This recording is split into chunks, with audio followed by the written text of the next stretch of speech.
L'actualité économique à présent, vous avez sans doute déjà entendu parler des bitcoins, mais connaissez-vous les stablecoins? On l'avoue, c'est pas si simple. Ces monnaies digitales ont connu un essor sans précédent l'an dernier, 2025. Elles sont de plus en plus utilisées dans le commerce mondial, une montée en puissance perçue comme une menace pour le système bancaire traditionnel, plus encore d'ailleurs que la menace des crypto-monnaies. Décryptage avec Demet Korkmaz.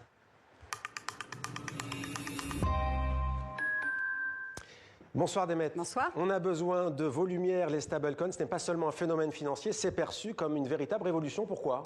Alors, pour faire simple, un stablecoin, c'est un jeton dit stable. Comme les cryptos, c'est une monnaie numérique, mais à l'inverse des cryptos, c'est un jeton indexé à une devise, donc sa valeur, elle est tangible. Un stablecoin dollar sera toujours échangeable contre un dollar. Mis en service par des acteurs non bancaires, cet outil permet de réaliser des transactions de manière instantanée, 7 jours sur 7, 24 heures sur 24, n'importe où dans le monde et de manière totalement sécurisée, et puis avec des coûts très inférieurs à ce qui est pratiqué par des banques traditionnelles. C'est aussi disruptif, Mohamed, que le mail pour les courriers ou WhatsApp pour les appels téléphoniques. Imaginez ce que ça peut représenter pour des entreprises en Afrique, en Asie ou encore en Amérique latine où les coûts et les vitesses de paiement peuvent vite virer au casse-tête. On y voit déjà beaucoup plus clair. Demet, concrètement, qu'est-ce que ça représente dans les transactions mondiales? Eh bien, en 2025, les échanges ont atteint 33 000 milliards de dollars. C'est une augmentation de 72% par rapport à l'année précédente. Et pour une banque traditionnelle, le risque, c'est quoi?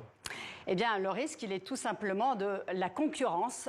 Selon le Trésor américain, 6 000 milliards de dollars de dépôts pourraient quitter les banques américaines si les stablecoins étaient autorisés à verser des intérêts à leurs clients. 6 000 milliards, Mohamed, ce n'est pas rien. C'est l'équivalent d'un tiers des dépôts des banques commerciales américaines qui reposent donc aux États-Unis. Ce qui pose tout de même aussi un problème structurel. Moins de dépôts dans les banques signifie moins de trésorerie, donc plus de difficultés à accorder des prêts aux ménages ou aux entreprises. Ces mêmes banques risqueraient alors d'acheter de l'argent sur les marchés de gros. Et on imagine que ça va avoir un impact direct Demet sur les taux de crédit. Voilà, je vois que vous suivez absolument, c'est exactement ça. Alors ce marché pour le moment est dominé par des acteurs américains. 99% des stablecoins sont adossés au dollar. C'est un nouveau moyen aussi de maintenir la domination du billet vert dans les échanges mondiaux. L'Europe, qui est très en retard, voit cette évolution avec beaucoup de méfiance. Elle craint un risque pour la souveraineté monétaire, particulièrement si ces stablecoins parvenaient à se substituer aux devises classiques. Merci beaucoup Demet, on n'hésitera pas à revenir vous voir sur ces questions de stablecoin et de bitcoin aussi d'ailleurs. Merci beaucoup.